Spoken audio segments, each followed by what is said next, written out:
Welcome back guys. आज हम आपके लिए हाल ही में रिलीज हुई लस्ट स्टोरी 2 मूवी की एक्सप्लेनेशन लेकर आए हैं। इस मूवी में 4 कहानियां हैं जो पूरी तरह से आपका सर चकरा देगी।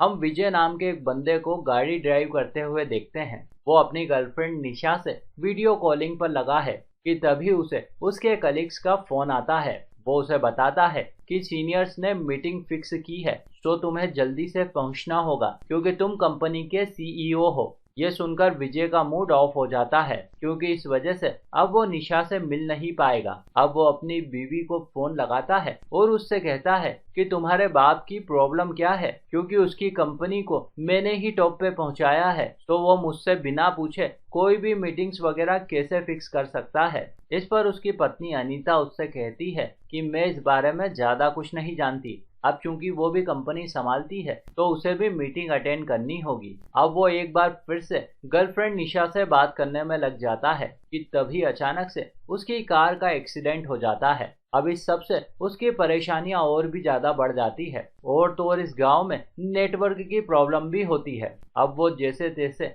एक मैकेनिक के पास पहुंचकर उसे गाड़ी ठीक करने को कहता है। फिर वो टहलते टहलते एक कम्युनिटी हॉल में पहुंचता है। वहां वो शांति को देखता है, लेकिन वो उसे पहचानने से इनकार करती है। फिर जल्द ही वो उसकी बात से सहमत हो जाती है। इस दौरान वहां एक पुलिस वाला भी आ जाता है और वो उसे वहां से निकल जाने की हिदायत देता है। अब वो शांति से पूछता है कि 10 साल पहले तुम अचानक से कहाँ गायब हो गई थी। तुम मुझे सच्चाई बताओ, क्योंकि तुम मेरी पत्नी हो, इसीलिए मुझे सच्चाई जानने का पूरा हक है। इस पर वो उसे कुछ जवाब नहीं देती और चेंज करने के लिए बाथरूम में चली जाती है। अब विजय उसके लिए कॉफी बनाता है। कॉफी पीते हुए वो उसके यूं अचानक से गायब हो जाने का कारण पूछता है, लेकिन वो उसे इस बार भी टाल देती है। साथ ही वो उसे ये भी कहती है कि तुम्हें जल्द से जल्द निकल जाना चाहिए, वरना तुम लेट हो जाओगे। लेकिन विजय फिर से वही प्रश्न दोहराता है। इस पर अब वो उसे बताती है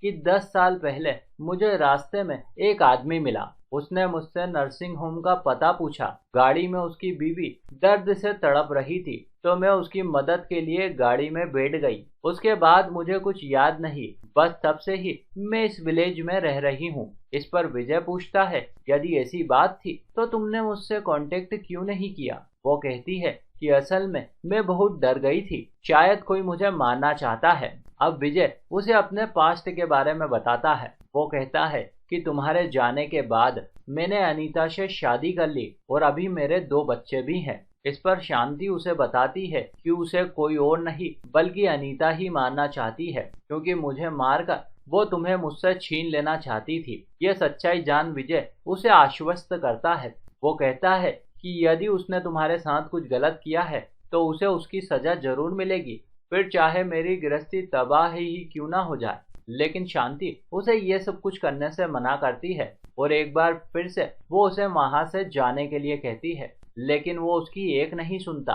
अब वे दोनों बातों ही बातों में इमोशनल होकर इंटीमेट हो जाते हैं। काफी देर तक उन दोनों के बीच यही सब कुछ चलता रहता है। उसके बाद जब वो दोनों बातचीत कर रहे होते हैं कि तभी अचानक से विजय कुछ ऐसी बातें बोल देता है जिससे शांति ये समझ जाती है कि उसके मर्डर की प्लानिंग अनीता ने नहीं बल्कि उसके पति विजय ने ही की थी, ताकि उसे रास्ते से हटाकर वो अनीता से शादी करके उसके बाप की कंपनी को अपने हाथ में ले सके। और इसमें वो सफल भी हो जाता है। लेकिन अब चूंकि शांति जिंदा है तो संभव है कि वो उसकी पोल खोल देगी, तो एक बार फिर से वो उसे मौत के घाट उतार देता है। इस काम के लिए वो तकिए का सहारा लेता है। वो जैसे ही अपना काम पूरा करता है कि इतने में वहां पर पुलिस ऑफिसर आ जाता है। अब विजय बुरी तरह से घबरा जाता है। वो पीछे के रास्ते वहां से भाग निकलता है। अब जैसे तैसे वो अपनी गाड़ी के पास पहुंचता है, लेकिन वहां का दृश्य देख वो भौचक्का रह जाता है, क्योंकि उसके सामने उसी की लाश पड़ी है। कुछ लोग उसे उठाने की कोशिश में लगे थे, लेकिन वो जाग ही नहीं रहा था, मानो वो किसी सपने में खोया हो।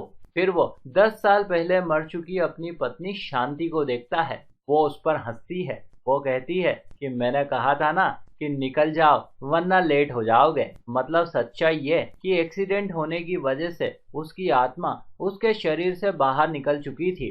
इस दौरान वो जितने भी लोगों से मिला वो सब के सब पहले ही मर चुके थे। ऐसे में शांति का घोस्ट उसकी आत्मा को उलझाकर अपनी मौत का बदला लेता है। यदि वो समय रहते वहां से चला जाता, मतलब उन लोगों के जगाने पर जाग जाता, तो काफी हद तक मुमकिन था कि मौत से पहले उसकी धड़कन वापस लौट आती और वो जिंदा बच जाता। इसी के साथ ये कहानी यहीं समाप्त होती है।